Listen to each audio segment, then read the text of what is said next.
Hi everyone, my name is Kyle Louie. I'm born and raised in New York City. This is my project, Sowing Rice with Salt. For this project, essentially what I did was I took archival photos of immigrant parents from family albums and recreated them with their children. And I also collected writing from the child about their relationship to their parent and how immigration has impacted that relationship. A little bit about the name and some in the inspiration. I'm Chinese. My parents are born and raised in Hong Kong. Or sorry, they were born in Hong Kong, but they came over when they were like 10 years old. But there's this phrase in Cantonese that goes, "Ngo sik yim, dog ne sik mai," which means I've eaten more salt than you have rice. And it means I've endured more hardship than you have. And so that phrase really, growing up hearing that phrase, it really it inspired this project because a lot of the writing is about the sacrifices that parents have made for their children when they immigrate and survive and are fighting for their survival of their children. And so part of the inspiration for this project, I started this when I was in junior year of college. At the time, I was just starting it because a friend of mine had told me she was doing diptychs of Somali mothers and their children. And I was thinking at the time, what is the power of recreations and what is the power of diptychs for storytelling? And so I thought about it in terms of my own, what I wanted to say and what I wanted to say with photography. And so at the time, I was really healing in my relationship with my father and reconciling that relationship. And so that's what inspired the writing for the project, to talk about that relationship. Yeah. Any questions so far? Are there more stories that you did put for this specific exhibition, or? There's like 30 stories from the project. Yeah, my website and my Instagram are there, so if you want to see more of the stories, they're there. Yeah. Did you do one for yourself? I did, but I didn't really like how the photo turned out. Yeah. I think like I'm gonna be continuing this project, and I think like as I've gone through this process for 3 or 4 years, I'm like a little bit more refined in what I'm looking for in terms of like. I think when I started the project out, people were like, "Oh, let me do this guy a favor and be included in the project." But now I'm like, I need somebody who's also just invested in the project as I am, because this isn't like something you do for a favor. There's a lot of moments that go up to the writing and clicking the shutter. A lot of relationship building and trust building, because they're sharing their relationship with their most intimate, one of their most intimate relationships in their life. Are the photos still standing as diptychs, or have they kind of like evolved into like a triptych with the writing? Like here it's a triptych. Yeah. The way. That's how you want it. Yeah, I feel like the writing has to exist with the photos for the story to be well-rounded. But when I submit it as diptychs when I submit it to like photography grants and stuff like that, because they're not asking for writing. Yeah. What I was trying, like, if you were on bad terms with your parent at the time that I was working on the project, I said, like, I'm sorry, but I don't want to create tension within that relationship. Like, I wanted the process to be healing. Like, a lot of the people who are included in the project look through their family albums with their parent, and a lot of stories unfolded through that process. What I will say though is that a lot of people showed the recreations to their parents, but they didn't show the writing. Yeah, because I think it felt, even if it was positive writing, it felt very vulnerable. But I think the like overarching message that I wanted to show in the project was the resilience of love in these relationships, despite the tensions and all of the gaps, the cultural gaps within the relationships. Yeah. So when you were looking for stories, did you go through friends, or did you post in casting calls, or how did you find people? I reach out to friends of friends, folks I like will meet at parties. I'll like, if we're talking about this sort of topic, like when it comes up, then I'll like show them the project and they'll be like, I'm interested. But it was hard finding people. I think last year, this project was like really a project of resilience. Last year I was like thinking about giving up on it, and I was taking a free photography course at ICP The Point, and they were like, you can't stop making this work. And I was like, okay, fine, I'll finish this project. And I really appreciate their nudge, because if they didn't nudge me, this work would just be sitting in the archives, not being shared with anybody. So. You were taking classes? I took one class, yeah.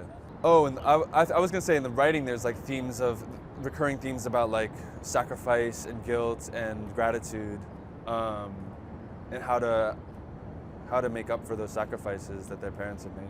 But in terms of photos, yeah, it's becoming increasingly difficult because I feel like family album photos, a lot of them are like taken in like tourist spots, or there's a way that what do they call it?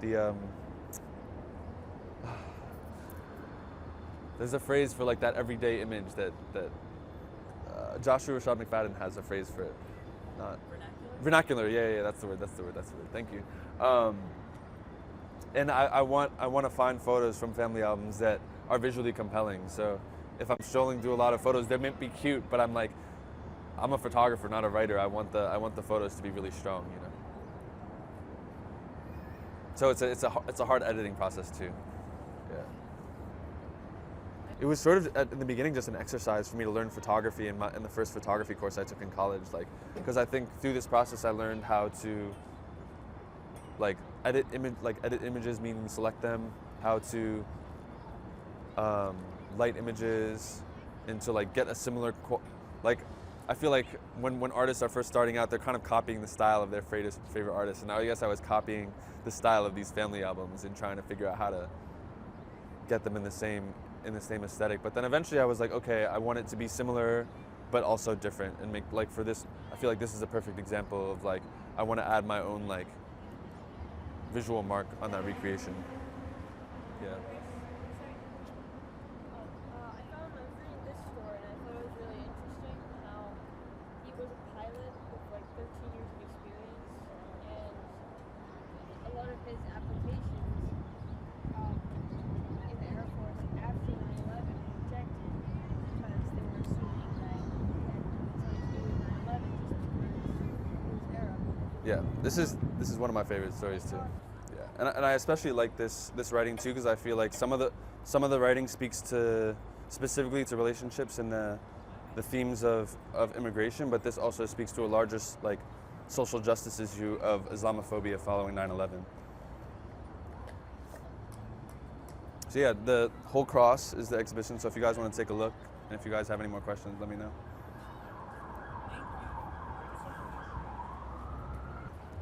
Did you bring this flower into the frame? Yeah, I bought that flower. It's real or fake? No, it's real. Yeah, bought it from some florist shop. And then it was really hard I remember that shoot too. I was like, how am I gonna prop this right? And there actually happened to be a hole right there in the ground that I stuck it in. It was like a cup right for me. This is by the cloisters, on the wall of the cloisters. Yeah, so location scouting was also a very long process for this project. It could take, some places it took me 2 months just to find the right spot. Did you work with them to help find the location? No, because I already knew this was so much work on their end. I wanted to minimize the hassle, and so for one shoot, I biked to 3 different botanical gardens in New York to find the right environment, or yeah. Yeah. I'll message friends. I'll be like, hey, do you guys know of any spots similar to this? The one with that looks like multiple exposures. I just biked up West Side Highway for 2 hours looking for a fence that was in a corner, and I found the baseball field by Dinosaur Barbecue. Okay, yeah. Oh, you were high up there. Yeah. That's fine. Yeah. Thank God I was already a biker. This, I think it really matches the writing, but this story, she's wearing the same dress as her mother.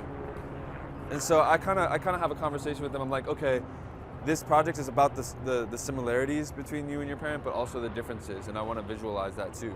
So she's a very social person. She's a Libra, so I was like, let me pose you differently to show that confidence and that openness. It's the same dress. It's the same exact dress. Yeah. And it fits into the writing too, because she talks about how her Chinese name is a continuation of her mother's name. Yeah.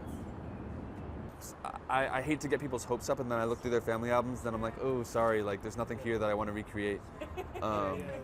And then also, I've been thinking about how important it is in documentary to have like strong relationships with the people you connect with or who you're photographing. And I think that it's hard for me because I'm thinking about it as I move forward with the process. But like, how do you know before you've asked somebody if you connect on a deeper level, and how do you know that they'll feel comfortable talking to you about this? Because I before they do the writing, I usually have a casual like interview, oral history conversation with them.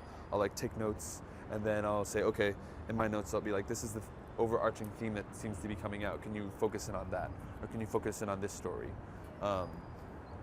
And that connection is really important. If you don't connect, then the project's not going to come out super strong. And so, if somebody's like reaching out to me, I'm like, how do I screen you before? You can put up a casting call. Huh? A casting call. Yeah, that's true. All right, thank you so No much. problem. No problem.